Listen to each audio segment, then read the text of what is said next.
이전 강의에 이어서 오버라이딩에 대해서 한번 살펴보도록 하겠습니다.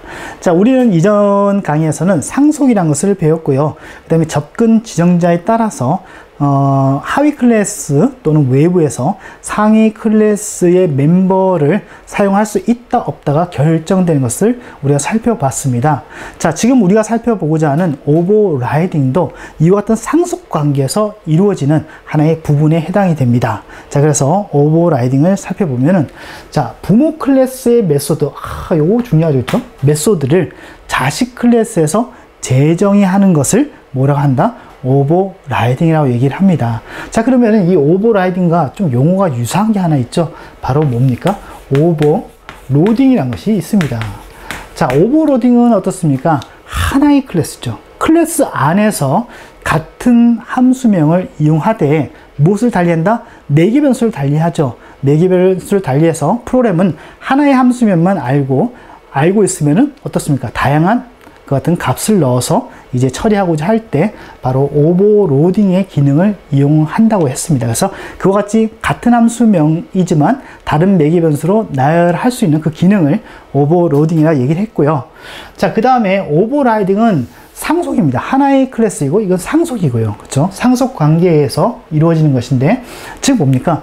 부모 클래스에서 이미 정의되어 있는 함수가 있습니다. 근데 하위 클래스에서 그것을 사용하려 보니까 조금 좀 뭔가 좀 추가가 돼야 되고 좀 뭐가 좀 이루어져야만 합니다. 그러고자 할 때는 어떻게 합니까? 바로 그와 똑같은 함수명을 하위 클래스에서 다시 정의해서 코딩을 작성하게 되면은, 우리가 하위 클래스를 생성하게 되면 어떤 함수가 호출된다? 바로 하위 클래스에 이와 같은 함수가 호출되도록 이렇게 하는 것이 바로 오버라이딩에 해당하는 부분이죠.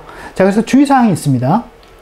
일단 함수명이 같아야 합니다. 그렇죠? 상위 클래스에 있는 것을 무시하고 하위 클래스에 있는 내용만 실행하도록 하기 위해서 해야만 하기 때문에 일단 함수명이 같아야만 합니다. 자, 그 다음에 함수의 매개 변수가 같아야만 합니다. 그 다음에 리턴형까지 같아야만 합니다. 완벽하게 상위 클래스의 내용을 그대로 닮아야만 한다는 그 같은 내용이죠. 자, 그래서 일단은 이 소스를 한번 보도록 하겠습니다. 자, 요 내용인데요. 한번 볼까요?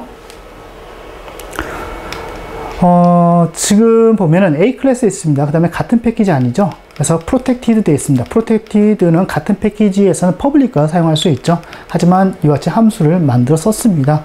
그래서 set 이렇게 되어 있고요. 값을 받아서 그대로 리턴하는 그 같은 그 함수, 멤버 함수를 가진 클래스는 바로 A 클래스입니다. 반면에 A 클래스를 상속한 B 클래스에서는 이와 같이 함수를 정의하고 있죠. 근데 이 형태가 무엇과 똑같습니까? A 클래스 상위 클래스에 있는 요 셋 함수와 그 다음에 하위 클래스에 있는 요 셋 함수가 똑같습니다. 그 다음에 처리 안에서 뭘 했습니까? 플러스 1을 했죠. 자, 이렇게 했고요. 자, 그 다음에 우리가 선언할 때 이와 같이 했습니다. B 클래스를 객체를 생성하죠. 그 다음에 테스트 셋하고 11 넣습니다. 자, 그럼 결과는 얼마 나올까요? 바로 12가 나오죠. 만약에 B 클래스에서 이와 같이 셋 부분을 우리가 정의를 하지 않았다면 바로 상위 클래스인 요 함수가 호출되어서 11이 출력이 되겠지만 어떻습니까? 그대로 하위 클래스에도 똑같이 정의되어 있기 때문에 하위 클래스에 있는 내용이 이제 호출되는 것이죠. 그래서 결과가 12가 나온 것을 확인해 볼 수가 있습니다. 그래서 요 내용을 한번 실행을 해서 보면은 이렇게 출력이 된 것을 확인을 할 수가 있죠.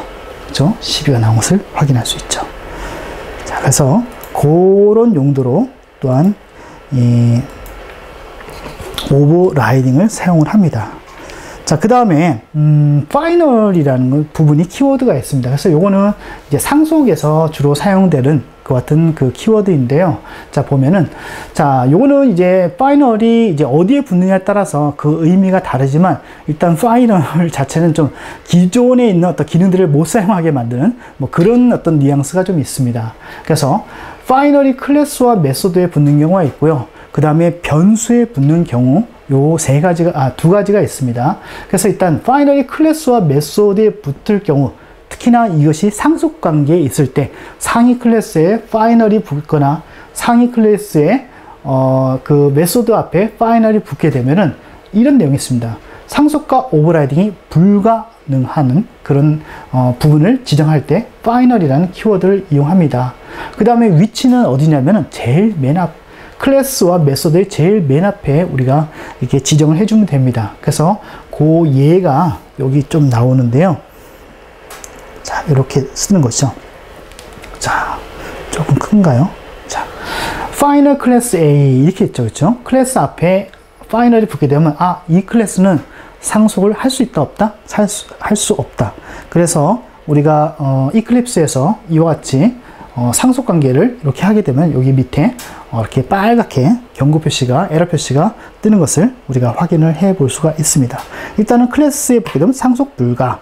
그렇죠? 그 다음에 요 경우, 자, 요거는 뭡니까? 클래스에는 없습니다. 그렇죠? 클래스에는 없고, 그 다음에 함수에 파이널 붙었네요. 파이널이 붙어 있으면 어떻게 됩니까? 바로 하위에서 오버라이딩이 안 되는 것이죠. 하기 때문에 만약에 프린트, 그 다음에 A 상위 클래스에서 B에서 이렇게 하게 되면은 이 부분에 이클립스에서는 빨갛게 표시가 됩니다. 그래서 파이널이 이와 같이 상위 클래스에 붙게 되면 오버라이딩 불가라는 의미가 된다는 거 여러분들이 기억을 하시기 바랍니다. 자, 그 다음에 파이널이 변수에 사용되는 경우가 있습니다. 파이널이 변수에 사용되면은 앞에서도 클래스든 그 다음에 그 멤버 함수에 붙게 되면 오버라이딩이든 그 다음에 상속이든 간에 그 부분이 전부 다 불가능했었죠. 그와 같이 변수에서도 어떻습니까? 변수의 원래 기능은 뭡니까? 값을 넣었다 뺐다 이런 어떤 수정의 개념이 있는데 파이널이 이렇게 앞에 붙게 되면 이 변수의 값을 수정할 수 있다, 없다? 바로 없다라는 것을 명시하고자 할 때 파이널이라는 것이 이렇게 붙게 되는 것입니다. 그래서 이 부분 여러분들 기억을 하시고 또한 많이 사용이 됩니다. 자, 그 다음에 이 상속 관계에서 이제 생성자의 호출 순서를 보도록 하겠습니다. 자, 상속 관계, 즉 상위 클래스 있고 하위 클래스가 있을 때 지금 우리가 쭉 해온 그 클래스들을, 상위 클래스들을 보면은 생성자가 전부 다 없었습니다. 자, 생성자가 없다고 해서 호출이 안 되는가? 그건 아니죠. 기본 생성자를 전부 다 호출이 됩니다. 그래서 우리가 하지 않으면 기본 생성자가 기본적으로 된다. C부분도 똑같죠. 예, 그 똑같습니다. 자, 그래서 요 두 가지 케이스가 있습니다. 그래서 보면은 일단 기본적으로는 그 생성자는 일단 상위 클래스에 있는 생성자부터 일단 먼저 호출됩니다. 호출되면서 쭉 내려오면서 마지막에 하위 클래스의 생성자가 호출되고 객체가 짱 이렇게 생성이 되는 것이죠. 자, 그렇게 이렇게 되는데 일단 상위 클래스 생성자 중에서 매개 변수가 없는, 그렇죠? 그런 형태일 때는 자동 호출이기 때문에 이 관계가 성립이 됩니다. 하지만 상위 클래스의 생성자 중에서 바로 뭐가 있다? 매개 변수가 있는 경우에는 결국 뭡니까? 이 객체를 생성하기 위해서는 그 생성자의 값을 넣어서 객체를 생성하라는 그런 의미잖아요. 그럴 경우에는 어떻게 합니까? 그와 같은 그 상위 클래스를 하위에서 상속을 하게 되면 하위에서 그와 같은 생성자, 상위 생성자를 호출을 해줘야만 합니다. 그렇죠? 그래서 그것을 하기 위해서 이제 슈퍼라는 이 같은 키워드를 사용을 하는데요. 이 부분은 일단은 이 부분 먼저 보고 그 다음에 뒤에서 슈퍼라는 키워드를 같이 보면서 이 내용을 보도록 하겠습니다. 자, 일단은 우리가 봐야 될 내용 호출 순서부터 한번 보도록 하겠습니다. 그래서 이걸 소스가 이렇게 되는데요.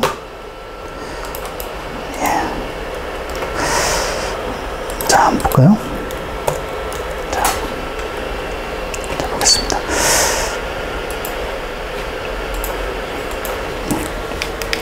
자, 보겠습니다. A 클래스가 있습니다. 퍼블릭이네요. 그렇죠? 생성자 퍼블릭이 되어 있어야 되겠죠. 자, 호출됩니다. 그 다음에 퍼블릭, 그렇죠? C까지 되어 있습니다. 자, 요거 관계는 A 클래스, B 클래스, C 클래스 있고 생성자가 매개 변수가 없기 때문에 전부 다 자동 호출이 되는 그런 형태이죠. 자, 그렇기 때문에 어떻게 했습니까? new C, 그렇죠? 하위 클래스를 생성했습니다.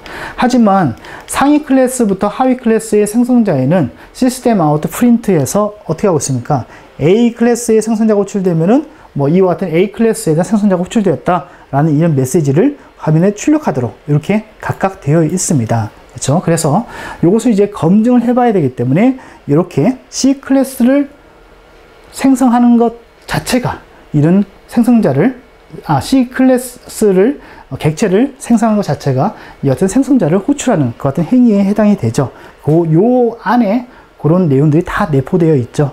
자, 그래서 이것을 우리가 실제로 시행을 이렇게 하게 되면은 결과가 어떻게 나오겠습니까? 아까도 말씀드렸듯이 상위 클래스에서부터, 그렇죠? 하위 클래스까지, 제가 지워드릴까요? 이렇게 호출되는 A 클래스, B 클래스, C 클래스 이렇게 나오죠. 이어 나오듯이 이렇게 차근차근 상위 클래스부터 호출되는 것을 확인을 쭉 해 볼 수가 있습니다.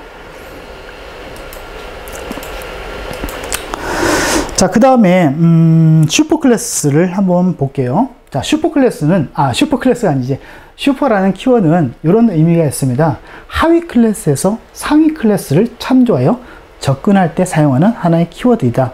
즉 슈퍼라는 키워드는 뭡니까? 상위 클래스의 하나의 참조 변수를 대신하는 그 같은 역할을 하죠. 그렇기 때문에 형식은 이렇게 됩니다. 상위 클래스의 멤버라든가 메소드로 호출할 때는 슈퍼점 찍고요. 슈퍼점 이렇게 하고, 그 다음에 매개 변수면 매개 변수 이렇게 우리 해주면 됩니다. 이클립스에서는 슈퍼점 찍게 되면 뭐 멤버 변수라든가 멤버 메소드라든가 이런 것들이 쭉 이렇게 나오게 되죠. 예. 자, 그래서 일단은 우리는 두 가지 스타일을 한번 보도록 하겠습니다. 일단은 하위 클래스에서 그냥 상위 클래스의 메소드나 변수를 호출하는 그런 사용 예를 볼 것이고요. 그 다음에 또 하나는 아까 말씀드렸던 생성자 부분, 그렇죠? 그런 것들을 호출하는 그 예를 보도록 하겠습니다. 자, 그래서 한번 보면은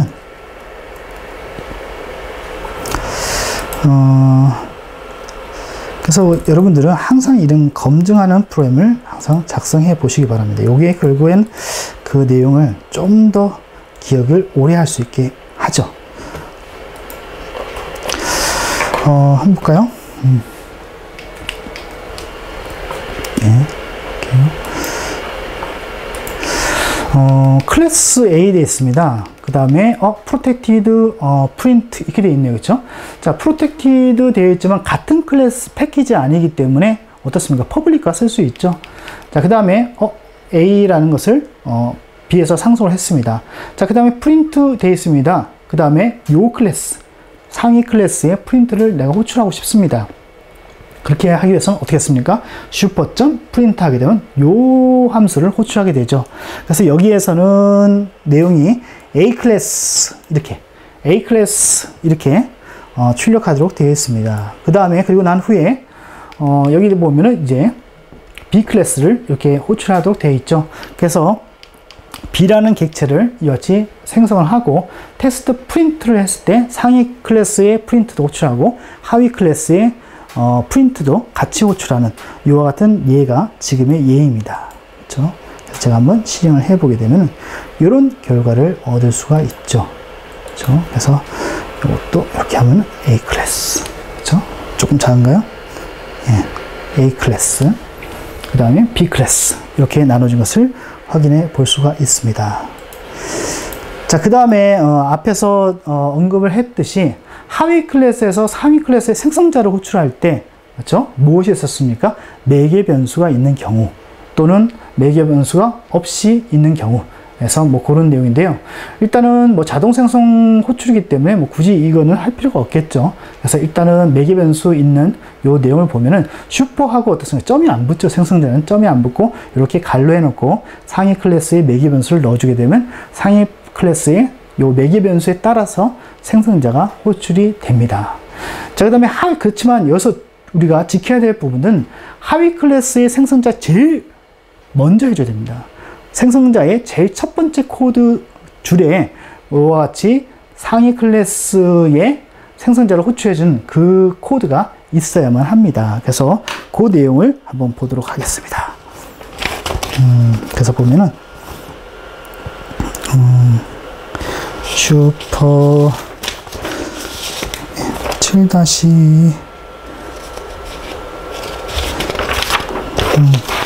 여기 좀 조금 이게 섞여 있어 가지고요.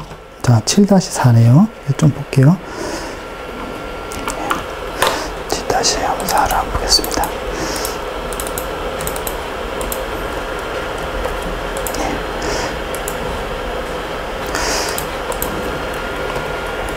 자, 이 내용 볼까요? 자, 한번 볼게요. 자, 보면은 이렇게 돼 있죠.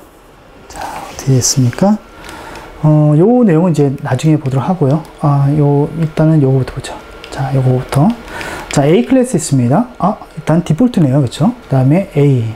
매기 변수 하나 있네요. 그쵸? 매기 변수 하나 있고, 값을 받아서, 그 다음에 뭐 생성자를 호출했다. 그쵸? 뭐, 슈퍼 클래스 A에 생성자 호출했다. 뭐, 요런 그 메시지를 출력하도록 되어 있고, 그 다음에 B 클래스 했습니다. 그쵸? 그 다음에 A 클래스를 상속한 하위 클래스 B 있죠? 생성자입니다. 생성자에서 상위 클래스의 생성자 요거를 호출하기 위해서 어떻게 하고 있습니까? 슈퍼 7 이렇게 했죠. 슈퍼에서 7 하게 되면 요 B라는 객체가 생성되기 이전에 어떻게 합니까? 이 생성자부터 먼저 호출이 되어지고 요 안에는 얼마 값이 들어갑니까? 7이라는 값이 기본적으로 셋업이 되는 것이죠. 그래서 이건 뭐 억지로 만든 겁니다. 얘를요. 그 다음에 프린트 했을 때 상위 클래스의 값이 얼마인지를 이렇게 출력하는 프로그램을 이렇게 작성했었죠. 그래서 B 클래스 한번 볼까요? 그래서 일단 메인에서 B에서 new B 했습니다. 프린트 하게 되면 얼마가 출력되겠습니까? 당연히 7이 출력이 될 겁니다. 자, 그 다음에 D 클래스 한번 볼까요? 자, C 한번 보세요. 자, C. 자, C라는 클래스가 있는데 여기 보니까 변수가 있고 요 11이 이렇게 들어가 있습니다. 그렇죠? 11이 들어가 있고 그 다음에 D 클래스에서 어떻게 했습니까? 물론 이게 자동으로 호출이 되겠지만 인위적으로 슈퍼라는 요것을 이용해서 이것을 호출을 하고 있죠. 그렇죠? 호출을 하고 있고 그 다음에 출력을 하게 되면은 어떻게 됩니까? 당연히 11이 출력이 됩니다. 그렇죠? 그래서 7과 11이 출력되죠. 그래서 매기 변수가 있는 경우, 없는 경우를 없는 경우는 어떻습니까? 지금 그냥 억지로 이 슈퍼라는 키워드를 통해서 이렇게 호출을 하고 있죠.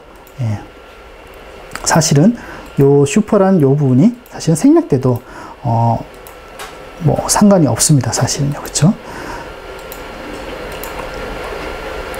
만약에 그 생성자의 매기 변수가 없는 경우에는 자동 생성 자동 호출이죠. 그래서 제가 한번 실행을 해 보게 되면은 결과가 어떻게 나옵니까? 7. 그죠? 그 다음에 이렇게 7. 그 다음에 11. 이렇게 나온 것을 확인해 볼 수가 있습니다. 자, 그 다음에 여기서도 뭐, 요 부분은 제가 한번 생략을 해도, 요 부분, 아까 말씀드렸던 요 부분. 그죠? 그래서, 매기 변수가 없는 경우에 생성자가 요 부분을 제가 주석 처리를 하고, 제가 컨트롤 F7를 눌러서 실행, 12를 눌러서 실행을 해도 결과는 이렇게 똑같이 아까와 같이 나온 것을 확인해 볼 수가 있습니다. 그렇죠? 그래서 그런 용도로 사용하는 거구나. 슈퍼, 그렇죠? 상위 이렇게 그냥 이렇게 가볍게 생각할 수 있죠. 예. 자, 그 다음에 이제 마지막으로 우리가 이제 보게 되는 부분이 참조 변수를 이용한 형변환과 호출입니다. 우리가 C에서도 형변환을 할 때는 캐스트 연산자, 요 갈로를 이용했었죠. 이용해서 그 다음에 대입 연산자를 기준으로 해서 그 다음에 이 데이터 타입과 이쪽 데이터 타입을 어때요? 동일하게 해줬었죠. 그거는 C든 자바든 뭐 C++이든 다 동일합니다. 그렇죠? 그래서 그런 부분이 이제 살펴보는데요. 자, 하지만 여기에도 보면 형변환의 규칙이라는 것이 있습니다. 그래서 뭐냐면은 하위 클래스에서 상위 클래스로 형변환을 할 수 있으며 접근 지정자에 따라 접근이 결정됩니다. 그렇죠? 하위 클래스에서 상위 클래스. 내가 비록 B에서 B 클래스를 내가 지금 생성을 했어요. 생성을 했지만 A 클래스의 뭡니까? 참조 변수를 통해서 형변환을 B 클래스의 상위 클래스에 접근할 수 있다는 얘기죠. 형변환을 통해서. 그렇죠? 그래서 그 예입니다. 그래서 그거를 한번 보도록 하겠습니다. 자, 요건 이제 예를 통해서 보는 것이 가장 명확합니다. 그래서 보면은 7-5 그래서 보면은 이렇게 되어 있죠.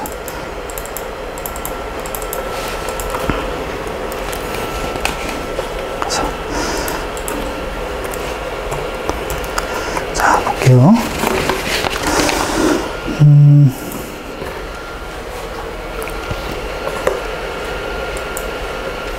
자, 봅시다. 일단은 클래스 구조부터 한번 볼까요? 자, 클래스 A 있습니다. 프린트 1 돼 있죠. 그렇죠? 프린트 1 돼 있고, 클래스 A 이렇게 출력하겠죠. 자, B 돼 있습니다. 프린트 2 돼 있습니다. 오버라이딩 전혀 관계가 없습니다. 자, 그래서 프린트 2 했습니다. 자, 그 다음에 B를 어때요? C가 이렇게 상속을 하고 있죠. 그렇죠? 그래서 이 관계입니다. 그래서, 앞에서 봤듯이, 자, A 클래스가 있고, 상위, B 클래스가 있고, 그 다음에 하위, C 클래스. 이런 구조에 있죠. 자, 이렇게 했을 때 형변환을 할 수가 있습니다. 자, 일단은 U를 통해서 C에서 맨 하위 클래스인, C 언더바 테스트라는 이 같은 객체를 생성했습니다. 자, 그 다음에 C를 통해서 객체를 생성했네요. 생성했는데 요 부분에 참조 변수를 통해서 요 부분을 접근을 하고 있죠. 그래서 이렇게 하게 되면 어떻게 됩니까? 여기서 객체에 대한 형변환이 이루어져서 바로 뭡니까? 상위 클래스에 접근할 수 있도록 그 같은 주소값이 이쪽으로 넘어가게 되죠. 그래서 이 B 클래스를 통해서 참조를 할 수 있게 되는 겁니다. 자, 그 다음에 요와 같이 이제 암시적으로 해줄 수 있는 부분이 있고, 또한 어떤 부분도 됩니까? 요와 같이 C 테스트 여기서 이제 선언 생성할 때 이렇게 해주고, 그 다음에 여기서 어떻게 했습니까? C 테스트 객체죠, 그렇죠? 객체지만 다시 어떻게 합니까? 이 캐스트 연산자를 통해서 A 최상위죠. 최상위의 그와 같은 객체의 매물 주소를 여기다 넘겨주는 통해서 A 테스트라는 이와 같은 참조 변수가 최상위, 그렇죠? 요 클래스를 이제 참조를 할 수 있게 되는 것이죠. 그래서 여기에 있는 어떤 함수를 호출할 수 있게 되는 겁니다. 그래서 A 테스트에서 프린트 1, 프린터 1 어디 있습니까? 여기 있는 것이죠. 예, 이렇게 되고, 그 다음에 B, 그렇죠? B는 어떻습니까? 2 하게 되면은 어떻게 됩니까? 이것을 참조하게 되죠.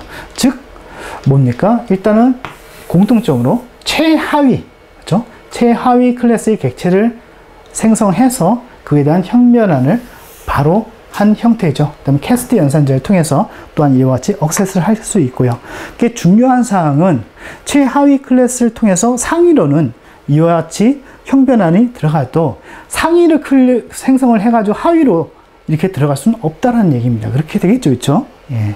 그래서 그것을 이제 설명을 드린 겁니다. 그래서 지금 여기 나오듯이 하위 클래스에서 상위 클래스로 형변을 할 수 있다 그랬죠. 그 다음에 접근 지정자에 따라서 접근이 결정된 것은 당연한 예이고요. 그렇죠? 그래서 그런 부분이 있고요. 그 다음에 요거 생성된 하위 클래스에서 상위 클래스 형변환을 통해 하위 클래스의 멤버에 접근할 수 없다. 그렇죠? 그래서 하위 클래스에서 상위 클래스의 형변환을 통해 하위 클래스에 접근할 수 없다. 즉 결국 뭡니까? 우리가 형변환을 통해서 우리가 접근하고자 할 때는 그 형변환을 한 그 참조 클래스의 멤버에만 접근할 수 있지, 만약에 아까도 얘기했듯이 예를 들어서 A, B에서 B라는 객체를 생성했어요. 하지만 우리가 A라는 레퍼런스 참조 변수를 통해서 형변환을 했습니다. 그렇다고 해서 어떻게 합니까? 여기 이 클래스 참조 변수를 통해서 이 하위 클래스에 있는 멤버들을 접근할 수 없다는 얘기죠. 결국 뭡니까? 이렇게 형변환을 했을 때 자기 클래스에 있는 멤버들만 접근할 수 있다라는 얘기입니다. 그렇죠? 그래서 영역이 그렇게 되어 있다는 얘기죠. 자, 그래서 그 부분 한번 볼게요. 그래서 그 부분은 7-7이네요. 저기서 한번 보면은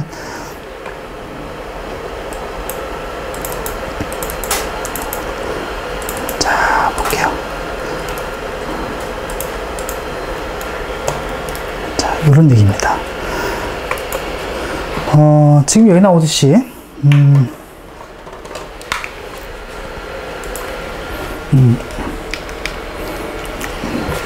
쭉 보면은 A 클래스 있고요. 퍼블릭 되어 있기 때문에 다 퍼줍니다. 그렇죠?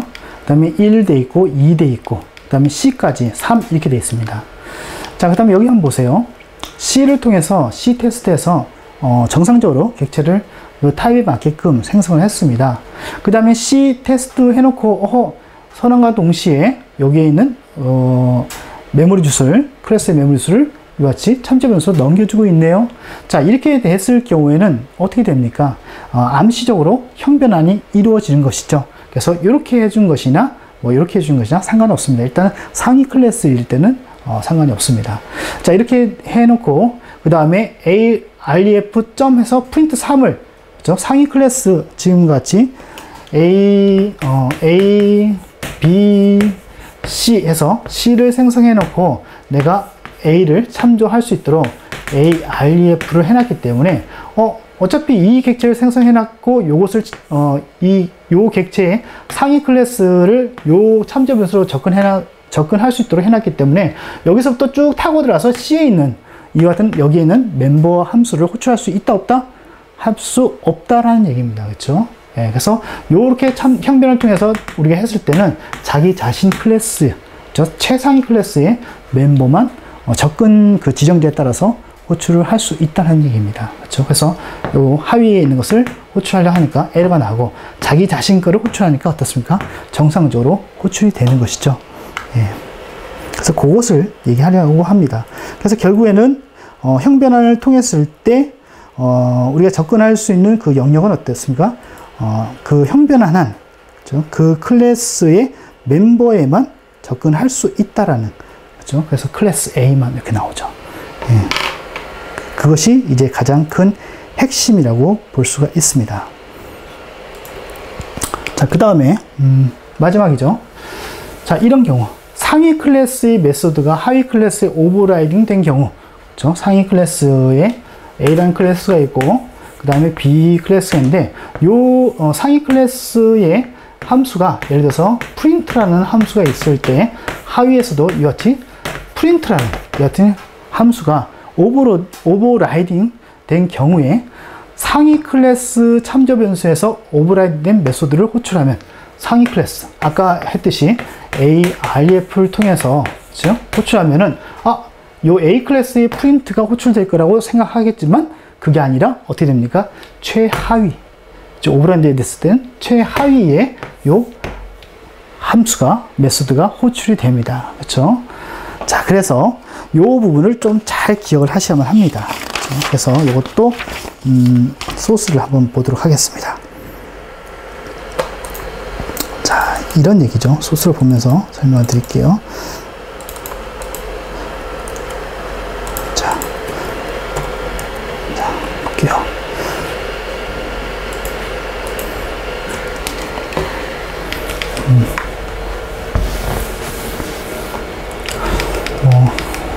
이 부분은 C++가 유사한데요. 자, A 클래스 있고요. 다 퍼주고 있습니다. B 다 퍼주고 C 다 퍼주고. 그래서 아까 했던 그 클래스와 똑같습니다. 그렇죠? 자, 그래서 이와 같이 C 테스트에서 이와 같이 C라는 객체를 생성했습니다. 근데 여기서 좀 눈여겨봐야 될 것은 A 프린트, B 프린트, C 프린트에서 쭉 오버로딩이 되어 있죠. 그렇죠? 그렇기 때문에 결국에는 실행되는 것이 어디에 프린트가 실행될 것이다? 바로 최하위에. 최상위를 통해 접근해서 이 최상위의 프린트를 호출한다고 할지라도 오버라인 됐을 때는 최하위의 클래스에 이와 같은 함수가 호출이 된다라는 겁니다. 그렇죠? 그래서 이와 같이 캐스트를 했습니다. 그렇죠? 캐스트를 암시적으로 했죠. 그래서 A 테스트에서 프린트 했습니다. 그래서 앞에서 했듯이 이와 같이 형변을 했을 때 형변환된 메소드에만 접근할 수 있다고 얘기했잖아요. 했기 때문에 우리가 생각할 때는 A가 실행되지 않을까 했지만 오버라이딩 됐을 때는 뭡니까? 예외적으로 하위 클래스가 호출된다는 얘기죠. 오버라이딩 된 최하위 클래스의 함수가 호출된다. 그래서 요것도 이제 우리가 실행을 해서 우리가 그 결과를 확인을 해 보면은 이와 같이 최하위 클래스인 클래스 C, 그렇죠? 이 부분이 호출된 것을 확인을 해 볼 수가 있습니다. 자, 여기까지 해서 우리가 쭉 살펴본 내용들이 상속 관계에 있을 때 여러 가지 사항들이었습니다. 그래서 오버라이딩에 대한 개념도 봤고요. 그 다음에 상속 관계에 있을 때의 어떤 접근 지정자의 부분에 따라서 그 다음에 하위 클래스 사용할 수 있느냐, 외부에서 사용할 수 있느냐, 그런 부분들을 따져봤고요. 그때는 무엇에 집중하면 됩니까? 패키지 부분에 집중하면 된다고 말씀드렸습니다. 그 다음에 생성자의 매개 변수가 있을 때 슈퍼라는 그 같은 키워드, 그 다음에 뭐 불가 이런 부분들, 부정적인 부분들, 그런 부분들을 할 때는 final이라는 요 부분을 키워드를 사용하면 된다고 말씀드렸었고, 그 다음에 중요한 것은 지금과 같이 참조 변수를 이용해서 형변환을 했을 경우에, 그렇죠? 만약 형변환을 그냥 하게 되면은 그 클래스의 영역 안에 있는 그 멤버만 사용할 수 있다. 하지만 오버라이딩 됐을 때는 예외적으로 하위 클래스, 오버라이딩 된 최하위 클래스의 함수가 호출된다는 것까지 우리가 한번 살펴봤습니다. 그래서 이거에 대한 검증을 해주는 프로그램을 작성해 보는 것이 가장 중요합니다. 그래서 그와 같은 검증이 다 끝났으면은 마지막으로 어떻게 해줘야 됩니까? 유튜브를 통해서 구독을 해주시면은 더욱더 좋지 않나 생각을 하고, 그 다음에 좋아요, 그렇죠? 손가락 한번 버튼을 클릭해 주신 것도 저에게 많은 힘이 됩니다. 자, 여기까지 해서 7강 상속의 내용을 장황하게 한번 살펴봤습니다. 자, 이와 같은 내용들은 나중에 안드로이드 프로그램 안에서도 많이 사용되는 부분이 있기 때문에 여러분들 이 부분은 반드시 익혀두어야 할 그 같은 사항에 해당이 됩니다. 자, 그러면은 7강 상속에 대해서는 여기서 마치고요. 또 저는 다른 강의를 통해서 여러분들과 찾아뵙도록 하겠습니다.